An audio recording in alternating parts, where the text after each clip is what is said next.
کس جنگل میں ایک خرگوش رہتا تھا؟ اس جنگل میں ایک کچھوا بھی رہتا تھا۔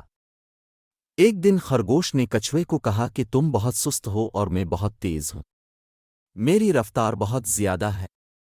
میرا دل کر رہا ہے کہ تم میرے ساتھ مقابلہ کرو۔ کچھوے نے کہا بھائی میں تو بس اپنی زندگی جی رہا ہوں، میں کیا مقابلہ کرو گا؟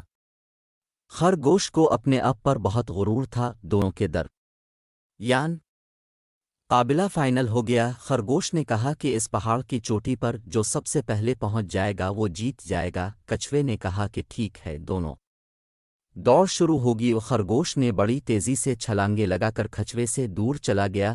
ادھر کچھوے نے بہت آہستہ آہستہ چلتے ہوئے اپنا سفر شروع کیا۔ خرگوش نے سوچا کہ کچھوا ابھی بہت دور ہوگا، اس لیے کچھ دیر کے لیے سکون کیا جائے۔ اس نے ایک درخت کا سایہ دیکھ کر لیٹ گیا۔ خرگوش کو نیند آ گئی، وہ سو گیا۔ ادھر کچھوا رینگتا رینگتا خرگوش کو کراس کر کے پہاڑ کی چوٹی پر چلا گیا۔ جب خرگوش کی آنکھ کھلیں تو اس نے پھر بھاگنا شروع کر دیا